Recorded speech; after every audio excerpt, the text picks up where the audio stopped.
सभी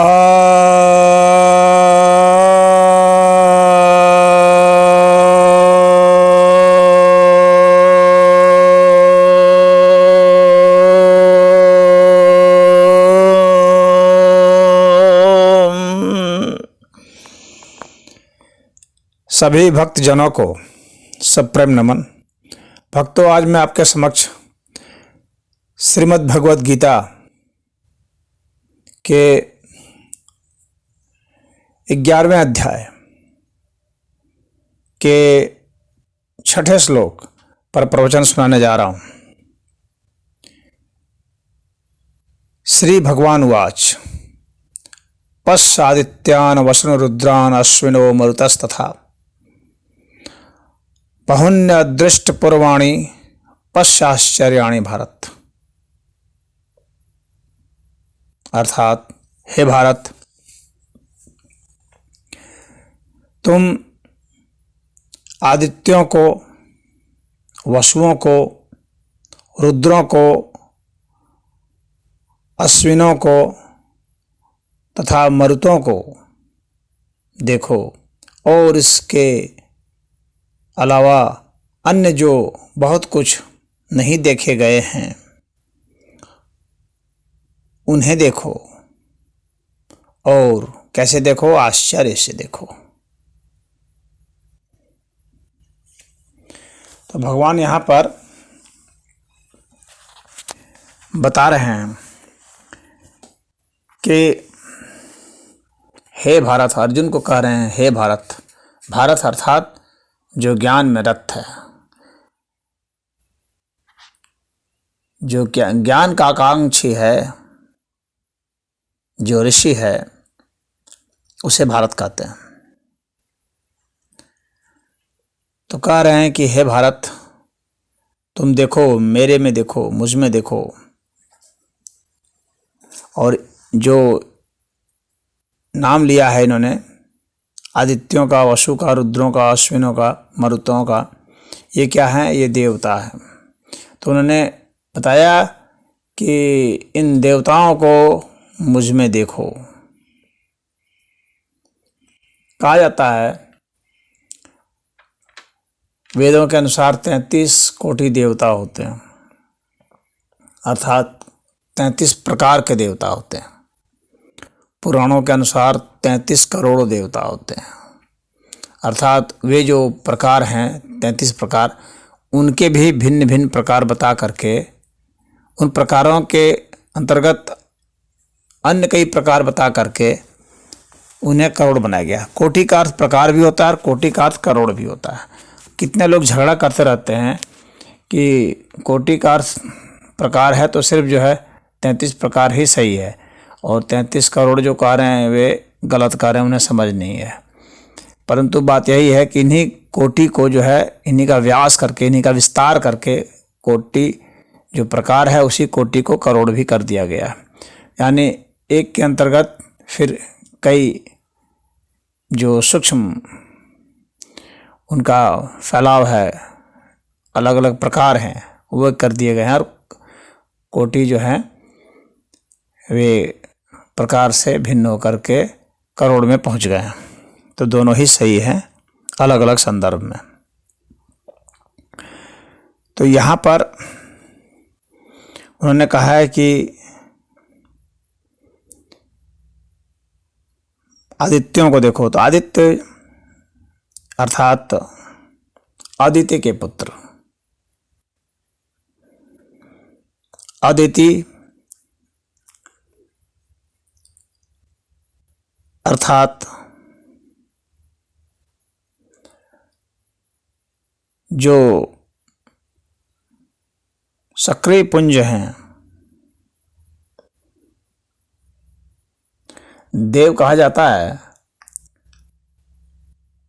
दिव्य पुंजों को, दिव्य प्रकाश पुंजों को देव कहते हैं।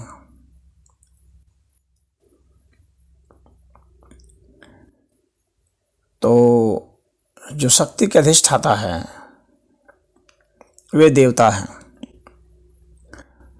और वे जहाँ से उत्पन्न हुए, उनका जो स्रोत बिंदु है वे अदिति है। तो अदिति के जो प्रकाश पुंज हैं 12 प्रकार के, उन्हें 12 आदित्य कहा जाता है। वैसे 12 आदित्य 12 मासों को भी कहते हैं।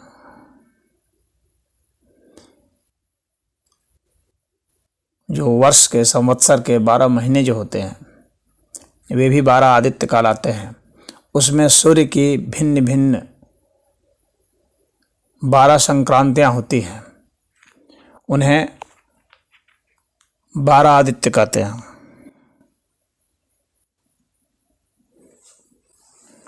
तो वे जो भिन्न भिन्न 12 संक्रांतियां हैं, 12 मास हैं, तो उन्हें भी आदित्य कहा जाता है। जिसमें कि दिवाकर, प्रभाकर, रवि, सूर्य, आदित्य,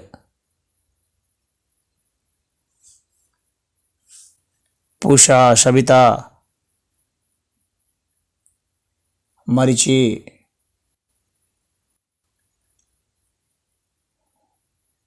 ये सब नाम हैं।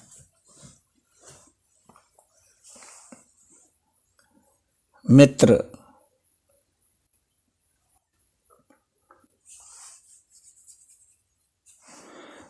और जो ऐसे जो 12 जो आदित्य हैं, तो इसमें धाता, मित्र, अर्यमा, शक्र, वरुण, अंश, भग, विवस्वान, पूषा, सविता, त्वष्टा और विष्णु, ये भी 12 आदित्य हैं। और सूर्य के ऐसे भी 12 जो नाम हैं।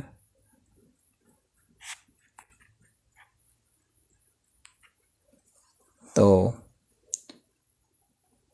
वे और ये जो नाम हैं, ये संक्रांतियों के नाम हैं भिन्न भिन्न। चाहे दिनकर हो, चाहे दिवाकर हो, चाहे प्रभाकर हो, चाहे भास्कर हो, चाहे आदित्य हो, चाहे मरीचि, पूषण, सविता, मित्र, रवि, ये कोई भी नाम हो, ये संक्रांतियों के नाम हैं। तो ये जो 12 आदित्य हैं, तो इनमें से जैसे धाता जो है वो धारण करने की शक्ति को कहते हैं। मित्र हैं यानी सहयोग करने की जो शक्ति है उसे मित्र कहा जाता है। अर्यमा को वो पितरों के देव कहा जाता है। शक्र है वो दैत्यों का नाश करने वाला, देवताओं का रक्षक, इंद्र को भी कहते हैं। वरुण जो है ये जल देवता है, यानी रस के देवता हैं, तरलता के देवता है, यानी तरलता की जो शक्ति है वह हमारे भीतर जो करुणा है वह वरुण की वजह से है। उसी तरह से अंश जो है वह भाग को कहते हैं और कोण को कहते हैं, एंगल को कहते हैं,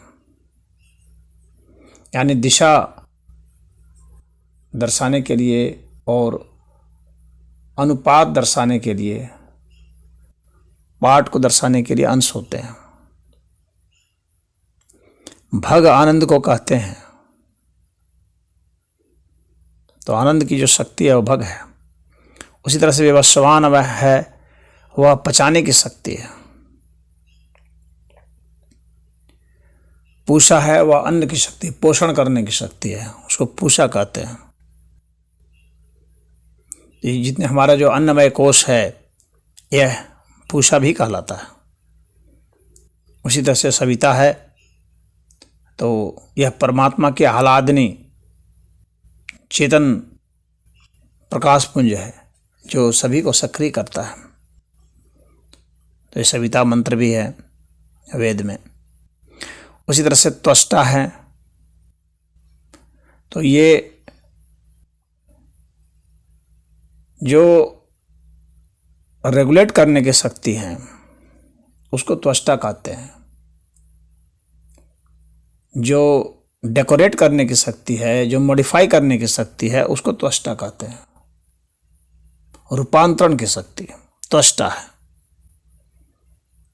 तो ये अभी जाति सूचक शब्दों में ये बढ़ई को भी त्वष्टा कहा जाता है। ऐसा इसलिए क्योंकि वो मॉडिफाई करने की शक्ति उनमें है, काटने छांटने की शक्ति है। और ये कथा के रूप में भी है कि त्वष्टा की पुत्री जो थी, संज्ञा थी, उसका विवाह सूर्य से हुआ। सूर्य के तेज को वह सह नहीं पाई तो अपने पिता के घर आ गई, तपस्या करने लगी। उसके पिता ने सूर्य को काट छांट दिया और उसके काटने छांटने की वजह से ही फिर वहाँ से उस शक्ति का नाम जो है ऐसे हो गया कि किस तरह से रेगुलेट किया जाए, किस तरह से किसी चीज़ को, किसी का जो अति हो गया है उसको एक रूप दिया जाए, सहने वाला रूप। और पता ही है, आप लोगों को हो सकता है पता हो या ना हो, कि त्वष्टा जो है उन्होंने जो काट छांट करके भगवान शिव के त्रिशूल को बनाया था, सूर्य को काट करके, और विष्णु के चक्र को बनाया था, और इंद्र के वज्र को बनाया था।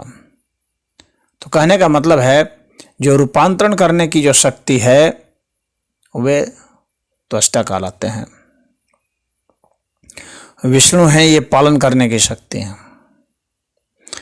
ये वर्तमान की जो स्थिति है, वर्तमान की पोजीशन को बतलाने के लिए विष्णु है। विष्णु यज्ञ के भी देवता है, यानी हमारे में आध्यात्मिक जो शक्ति है, पूजने की जो शक्ति है, वह विष्णु है।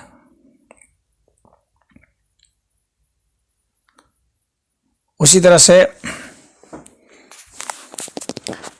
8 वसु भी कहे गए हैं। तो ये जो 8 वसु हैं, ये धर, ध्रुव, सोम, अह, अनिल, अनल, प्रत्युष और प्रभास।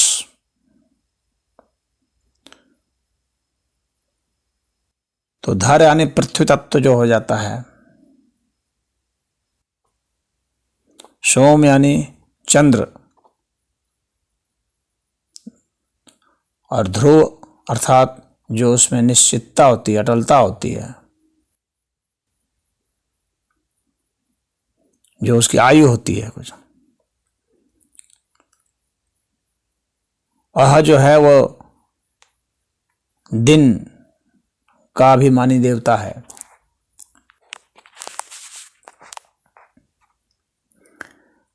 अनिल हवा है, अनल अग्नि है, प्रत्युष अर्थात प्रभात की स्थिति है, और प्रभास का अर्थ दीप्ति।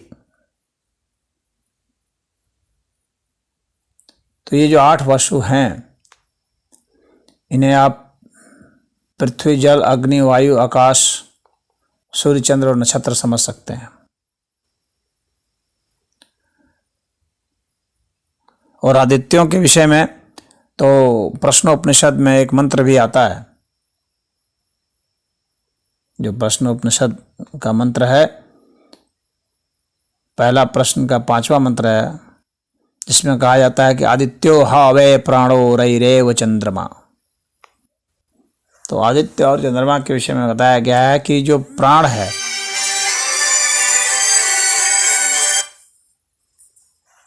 वह आदित्य है, और जो रई हैं अर्थात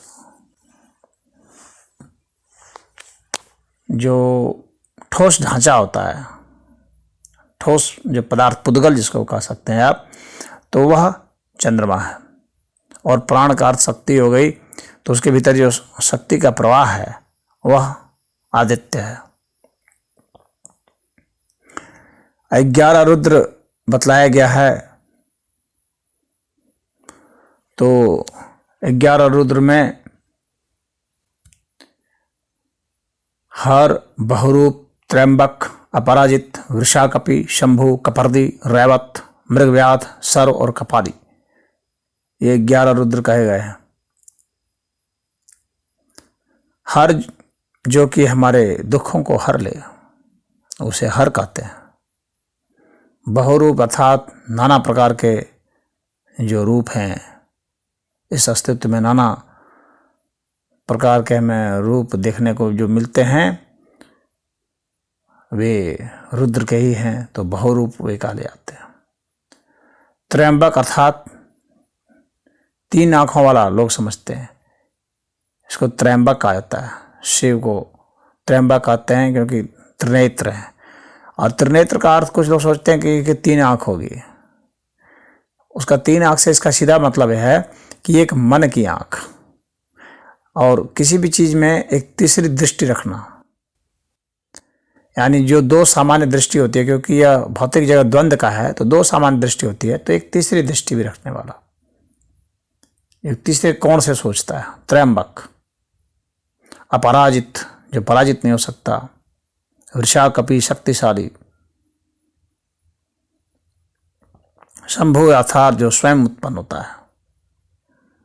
कपर्दी अर्थात जटाधारी। रैवत अर्थात शक्तिशाली परंतु सुंदरता के साथ, शक्ति और सौंदर्य का जिसमें समागम हो।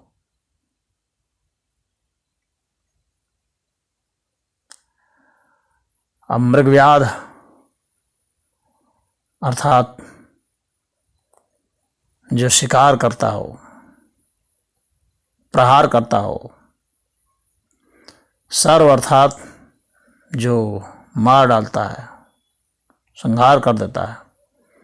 कपाली अर्थात जो कपाल, जो मुंडमाला, जो सर का मुंड बनाकर पहनता है, अर्थात जिसने अहंकार को नष्ट कर दिया है।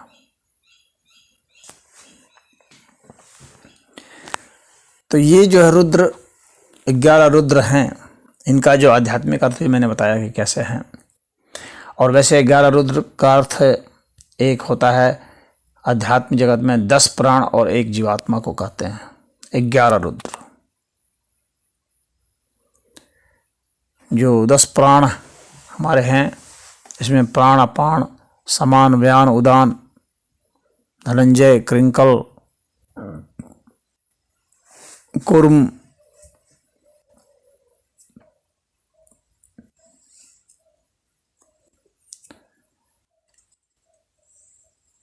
ये सब जो प्राण हैं,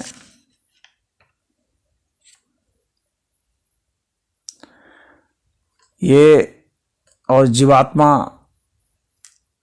अर्थात आत्मा का वह अस्तित्व जो अब भौतिक तत्वों के साथ संयोग कर चुका है, वह जीवात्मा हो जाता है। जो प्राणों के साथ संयोग कर चुका है,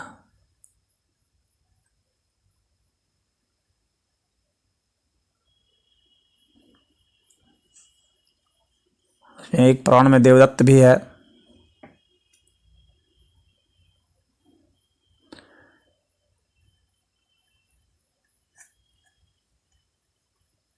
अब रुद्र का अर्थ जो होता है, जो रुलाता है।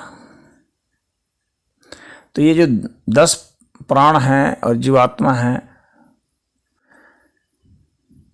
तो ये जो हैं, ये रोदन कराते हैं, यानी दुख देते हैं, ताप देते हैं। जब मुक्त आत्मा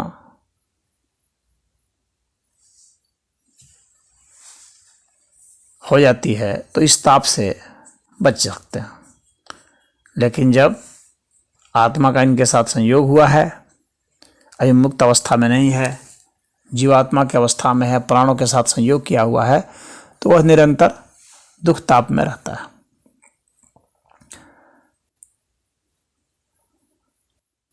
और जो अश्विनी हैं, ये 2 जुड़वा हैं, और ये अश्विनी क्या हैं, ये स्वास्थ्य के देवता हैं, यानी हमारे में संतुलन बनाने के, हमें निरोग रखने के। तो हमारे में निरोग रखने की जो शक्ति है, इम्यूनिटी की जो ताकत है, तो दो प्रकार की इम्यूनिटी हम लोग की होती है। एक जनरल इम्यूनिटी होती है और एक स्पेसिफिक इम्यूनिटी होती है, विशेष। तो ये दो प्रकार की जो इम्यूनिटी है जो हमें स्वस्थ रखती है, ये अश्विनी कुमार है। कथा के अनुसार ये दो भाई हैं, जुड़वे हैं, ये वैद्य हैं।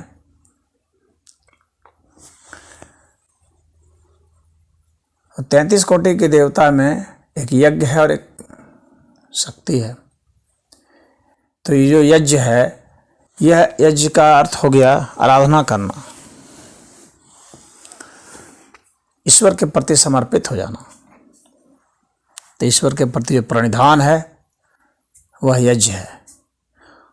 और चाहे भौतिक कर्म हो चाहे आध्यात्मिक, इन दोनों के लिए ही शक्ति की जरूरत होती है। तो इन 33 कोटि देवता में, 33 प्रकार के देवता में एक शक्ति है। और शक्ति में चाहे विद्युत हो, चाहे ध्वनि हो, चाहे प्रकाश हो, या चुंबकीय शक्ति हो, या नाभिकीय शक्ति हो, किसी प्रकार की भी जो शक्ति है वह इसके तहत आ जाएगी। तो ये 33 कोटि देवता हो गए जो भगवान कार्य की इसमें देखो। और इसके अलावा मरुतों को भी देखो। ये जो मरुत हैं, मरुदगण, ये 49 मरुदगण हुए हैं। वायु पुराण में इनका जिक्र है, 49 मरुदगणों का। तो जो दिति थी, तो उसके गर्भ में प्रवेश करके इंद्र ने प्रहार से गर्भ के टुकड़े कर दिए थे। 7 टुकड़े किए, फिर उन 7 के 7 टुकड़े कर दिए, ये 49 हो गए। और इंद्र बाबा कहते हैं कि, और वे रो रहे थे तो इंद्र कहते थे कि मारो मारुद, तो उसी से मरुत नाम पड़ा कि रो नहीं। तो ये भी, इन्हें इंद्र मार नहीं पाया, तो इंद्र ने फिर इनको अपने भाई समझ करके इनको देवताओं में ही शामिल कर दिया। लेकिन चूंकि ये असुर से उत्पन्न हुए थे, तो इसलिए ये मुख्य 33 कोटि देवता में शामिल नहीं हुए, लेकिन हैं देवता ये भी। तो इसीलिए भगवान ने यहाँ तथा कह करके उन्हें एक अलग देवताओं की कैटेगरी बताया है। तो मरुदगण, ये सब क्या है, ये अलग भिन्न भिन्न रश्मियाँ हैं, भिन्न भिन्न तरह के। ये मरुद जो हैं ये भी रश्मियाँ हैं। इनका जो है ऐत्रेय ब्राह्मण में इन सब का जिक्र आता है। रश्मियों के ये भिन्न भिन्न नाम हैं। तो ये 49 रश्मियों के भिन्न भिन्न नाम दिए गए हैं, जिसमें सत्य ज्योति है, आदित्य है, सत्य ज्योति, त्रियक ज्योति, सच ज्योति, ज्योतिष्मान, हरित, हरितज, सत्यजीत, सुषेण, सेनजीत, सत्यमित्र, अभयमित्र, हरिमित्र, कृत, सत्य, ध्रुव, धर्ता, विधर्ता, विधारय, ध्वांत, धुनि, उग्र, भीम, अभियु, साचिफ, इद्रिक, अन्याद्रिक, याद्रिक, प्रतिकृत, ऋक, समिति, संरंभ, इदृक्ष, पुरुष, अन्यादृक्ष, चेतस, समिता, समिदृक्ष, प्रतिदृक्ष, मरुति, शरत, देव, दिश, यजो, अनदृक, शाम, मानुष और विष। ये इनके नाम वायु पुराण में बताए गए। तो ये सब मरुत कहलाते हैं। 49 मरुत हैं। और भगवान कह रहे हैं कि इतना ही नहीं, तुम अन्य बहुत सारी चीज़ों को देखो, आश्चर्य से देखो, जो तुमने कभी पहले नहीं देखे थे वे देखो। तो भगवान अपना विश्व रूप दिखाते हैं, और उस विश्व रूप में वे कहते हैं कि अब तक जो कुछ भी नहीं देखा है उसे तुम अब प्रत्यक्ष देखोगे, जो तुमने नहीं सुना है वो प्रत्यक्ष सुनोगे, जो तुमने चिंतन नहीं किया है वो प्रत्यक्ष तुम्हारे चिंतन में आएगा, जो भी तुमने बुद्धि से कल्पना नहीं की है वो सब तुम्हें यहाँ पर मालूम पड़ेगी। तुम्हारी जितनी भी वृत्तियाँ हैं, जो अभी तक इस विषय पर चुप थे, जो अभी तक इस विषय पर कोरी थी, अब वे इस तरह के भिन्न भिन्न दृश्य को देख करके प्रसन्न होंगी, आश्चर्यचकित भी होंगे। तो इनको देखो हे अर्जुन, यही यहाँ पर भगवान का मंतव्य है। ओम हरि।